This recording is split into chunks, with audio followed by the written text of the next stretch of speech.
Vítejte u našeho dnešního povídání o světě, který, historie často nechává tak trochu ve stínu. Zaměříme se na lidi, kteří tvořili naprostou většinu obyvatel Římské říše. Těch ohromujících 99,5%, kteří nám často zůstávají neviditelní. Přesně. A naším průvodcem dnes bude kniha Roberta Knappa Invisible Romans, tedy Neviditelní Římané. Ta se snaží právě tyhle zapomenuté osudy odkrýt. Budeme se pohybovat v období, řekněme, od Augusta až po Konstantina. 3 století. A není to vůbec jednoduché, že? Představit si jejich život. To teda není. Je to jako skládat obrovskou mozaiku, ale máte, jen pár kamínků. Ti elitní autoři, na které se obvykle spoléháme? No právě. Ty o nich psali málo. A často s předsudky nebo prostě nerozuměli jim. Takže musíme hledat jinde. Nápisy na kamenech, zdi. Přesně tak. Útržky papíru z Egypta, náhodné zmínky v textech elit, kde se o nich třeba jen tak mimochodem zmíní. Je to fakt trochu detektivka. Detektivka o většině populace. Hned na začátku mě zarazila ta čísla. Méně než 0,5% elita, ti honestiores, ctihodnější. Ano. A zbytek, možná 50-60 milionů lidí v celé říši, to byli ti humiliores, nižší. To je drtivá převaha těch, o kterých toho víme tak málo. Dnes se koukneme hlavně na tu část z nich, která nebyla úplně na dně. Říkali jste možná 1/4 populace? Jo, zhruba tak. Mluvíme o lidech jako drobnější vlastníci půdy, řemeslníci, obchodníci. Vojáci, co si něco vydělali? Třeba. Nebo i někteří profesionálové, učitelé, lékaři. Nebyli to boháči, jasně. Ani neměli moc, ale měli dost na živobytí. Pro sebe, pro rodinu. A občas si mohli dovolit i nějakou tu zábavu. A co je spojovalo? Kromě toho, že nebyli elita. Hlavně ten důraz na hodnotu práce. To je velký rozdíl oproti elitě, která, víte, manuální prací a obchodem spíš pohrdala. Pro tyhle lidi byla práce zdroj identity, často i hrdosti. To je zajímavý kontrast. A ta hrdost musela být důležitá, protože ve společnosti určitě panovaly silné předsudky. To ano, třeba vůči obchodníkům. Elita je často viděláno jako podvodníky, že jo? Ale oni sami to viděli jinak. Určitě. Máme dochované nápisy, třeba náhrobní, kde sami obchodníci zdůrazňují své úspěchy. A hlavně svou poctivost. Třeba jistý Lucius Nerusius Mitres si nechal vytesat, že byl poctivý a vážený svými zákazníky. Chtěla by se to vědělo. A co řemeslníci? Ti na tom byli podobně? Myslím, že jo. Spisovatel Lucianus vzpomíná, jak jeho otec, sám řemeslník, viděl řemeslo jako skvělou kariéru pro syna. I když Lucianus si pak vybral něco jiného, studium. Aha. A máme i dojemný nápis mistra jménem Vireius Vitalis Maximus, s láskou a pýchou tam mluví o svém adoptovaném učni. Takže pro tyhle lidi práce nebyla jen nutnost. Bylo to něco, co jim dávalo smysl, postavení v komunitě. Jejich morálka byla asi hodně praktická, že? Přesně. Poctivost v obchodě, kvalita výrobku, péče o rodinu, to byly ty hodnoty pro každý den. Dobře, tak pojďme dál. Jak ti lidé zvládali život ve světě, který musel být, fakt plný nejistoty? Nemoci, katastrofy, peníze, nespravedlnost. Jak se s tím vyrovnávali? Hledali způsoby, jak získat aspoň nějaký pocit kontroly. A tady právě vstupuje do hry svět nadpřirozena. Náboženství, magie, pověry. To nebylo něco okrajového. Vůbec ne. To prostupovalo každodenní život. V každém městě byli kněží různých kultů, věštci, vykladoči snů, astrologové a samozřejmě prodavači amuletů a lektvarů. Na každém rohu skoro. A ta magie byla hodně praktická, zaměřená na konkrétní věci? Přesně tak. Nešlo o nějaké abstraktní systémy, šlo o řešení konkrétních problémů. Známe třeba proklínací tabulky. Lidi je házeli do studní nebo hrobů. A co se na nich přáli? Různě, aby soupeřův vůz prohrál v závodech. Aby se pomstili zloději, co jim něco ukradl. Nebo třeba milostná kouzla, aby získali někoho, koho chtěli. Fascinující. A prý i slova jako abrakadabra mají původ tady? Jo, zdá se, že ano. Abraxas bylo jméno takového magického božstva. Takže i tohle ukazuje, jak hluboko to bylo zakořeněné. A podobně pragmatický byl i přístup k náboženství. Vlastně ano. Pro většinu lidí nešlo primárně o nějakou hlubokou teologickou víru nebo striktní morální kodex spojený s božstvem. Šlo spíš o to provést správně rituál. Jako obchod. Já tobě oběť, ty mě pomoc. Trochu jo. Byla to svým způsobem transakce. Když obětuješ správně, bohové by ti měli pomoct. A proto i ty konflikty, když už vznikly, nebyly kvůli rozdílným dogmatům. Spíš kvůli pocitu, že někdo uráží božstvo a ohrožuje tak celou komunitu. A často i její živobytí, že? Přesně. Ten známý příklad z Efezu.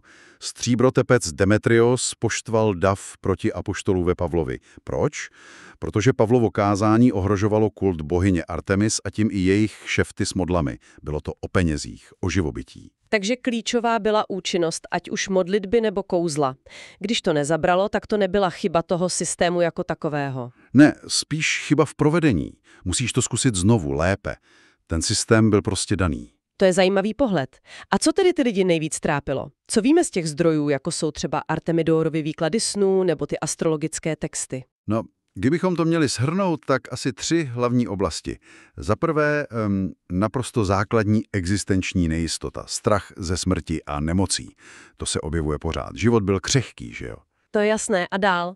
Za druhé, ekonomické starosti. Touha po úspěchu, jasně, ale hlavně strach z neúspěchu. Dluhy, ty byly zřejmě velmi běžné. Ztráta práce a taky obavy z konfliktů. S obchodními partnery nebo šikana ze strany úředníků a mocných, to taky nebylo nic výjimečného. A ta třetí oblast? Co to bylo? Rodina. A mezilidské vztahy obecně. Starosti o stabilitu manželství, věrnost partnera a to obou straně, nejen ze strany muže. Obavy z rozvodu, z opuštění.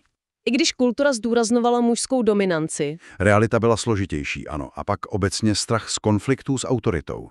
Snaha vyhnout se soudům. Ty byly vnímány jako drahé, skorumpované, nadržující elitě. Lidi radši volili mimosoudní dohody. A zločin. Zmínil jste krádeže? Jo, ty byly na denním pořádku. Strach z nich byl všude přítomný. Takže život plný nejistot a snahy najít nějakou stabilitu, kontrolu. Kde tu stabilitu a pocit, že někam patří, nacházeli? Jak vypadal jejich společenský život? Hodně se odehrával ve veřejném prostoru a ve společenstvích. Náboženské slavnosti to nebylo jen o modlitbách. To bylo hlavně o setkávání, jídle, pití, zábavě. A co ty veřejné hry? Nebo divadlo? Přesně. To byly velké společenské události. Dokonce i popravy. Lidi se tam prostě scházeli. A pak tu byly ty spolky, kolegia. To zní jako něco hodně důležitého pro ně. Ano, kolegia. Různé spolky nebo sdružení. Ty hrály klíčovou roli. Byly založeny na různých principech. Společná profese, třeba pekaři. Ano, nebo sousedství? Ano. Nebo uctívání stejného božstva. Nebo třeba příslušnost k jedné velké domácnosti, včetně otroků a propuštěnců.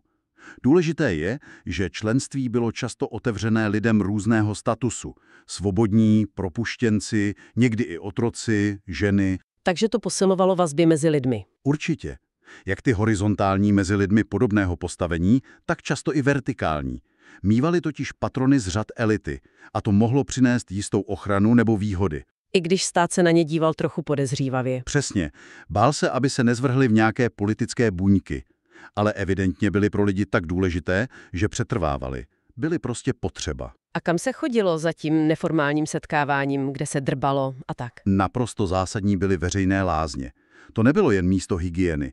To bylo fakt centrum komunitního života. Co všechno se tam dělalo? No, lidi se tam scházeli s přáteli, jedli, pili, klábosili, domluvali obchody.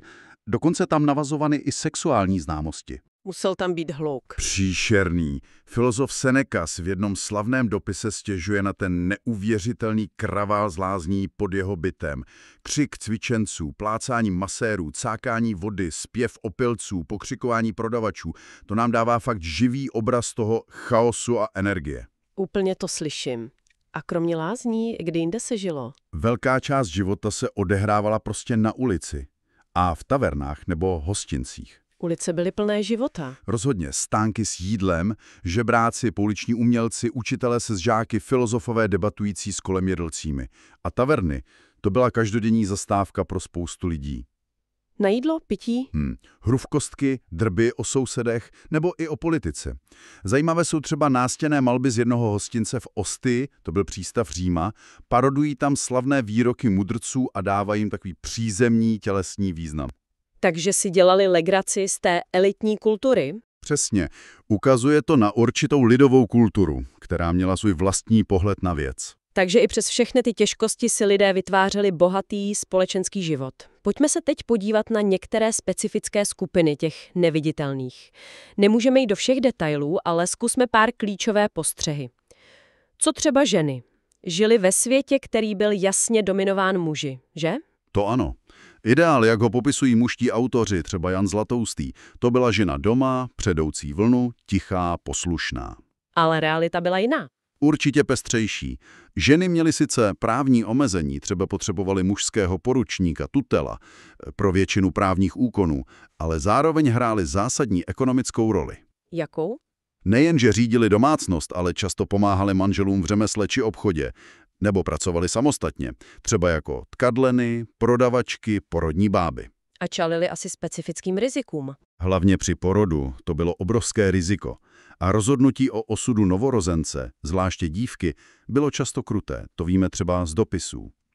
Ale i v rámci těch omezení projevovali iniciativu, třeba v náboženském životě nebo právě při používání magie k řešení svých problémů. Nebyly jen pasivní figurky, rozhodně ne. A co otroci? Těch museli být miliony. I když možná ne tolik, kolik si někdy představujeme, a byli spíš ve městech a na velkých stacích. Ano, přesně tak. Jejich koncentrace byla nerovnoměrná a jejich život, ten musel být neuvěřitelně těžký. Zdroje mluví jasně, že? Bohužel ano. I když jsou většinou od elity, mluví o fyzickém týrání, sexuálním zneužívání, naprosté bezmoci. Psychologicky je zajímavé, že v jejich myšlení zřejmě úplně chyběla představa o zrušení otroctví jako systému. Jakože by otroctví nemělo existovat. Takže se snažili spíš o osobní únik. Přesně. Jejich naděje a snahy se upínaly k osobnímu zlepšení situace nebo přímo k útěku. Ale vytvářeli si vlastní sítě solidarity, přátelství. Dokonce i jakési rodinné vztahy, kterým se říkalo contubernium. I když ty byly asi hodně křehké. Neustále ohrožené prodejem, ano. Snažili se získat přízeň pána, nashromáždit si malé osobní jmění, pekulium. To jim mohlo pomoct se vykoupit. A existoval i odpor? Samozřejmě. Od drobných krádeží a takové té liknavosti až po útěk.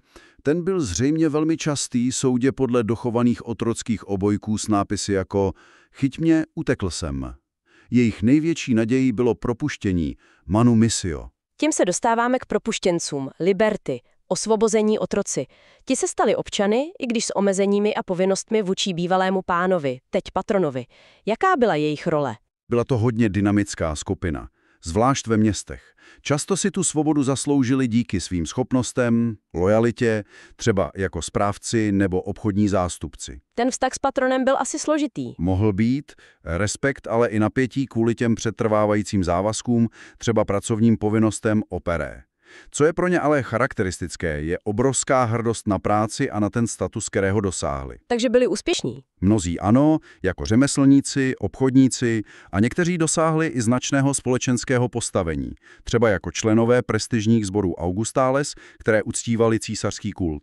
Dokázali překonat to stigma svého původu a stát se aktivními hráči v městské společnosti. Takže otroctví nebylo nutně konečná. Existovala cesta ven a možnost vzestupu. A co vojáci? Ti byli taky všude. Armáda byla pro mnohé muže z nižších vrstev prostě profesí a cestou k zajištění k sociální mobilitě. Jaké byly výhody? Stabilní plat, zaopatření, bonus při propuštění, ta honesta missio a hlavně možnost postupu a získání statusu.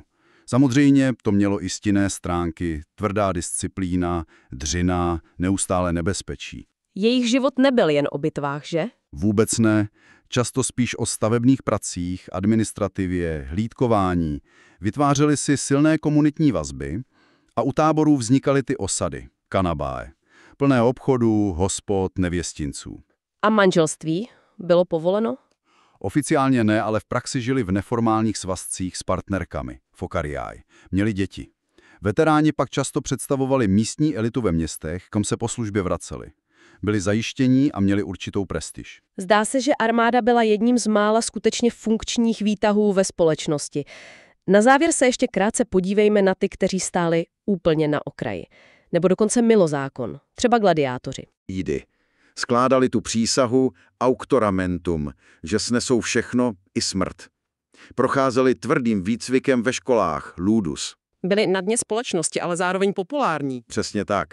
Na jednu stranu stigma infamia, právní a společenská újma. Na druhou stranu byli neuvěřitelně populární, obdivovaní pro odvahu, virtus. Někteří byli fakt celebrity. Žili ve svém světě. V uzavřeném světě té gladiátorské rodiny, kde byla rivalita, ale i kamarádství. Byl to život plný extrémů, sláva, krev a neustálé riziko smrti.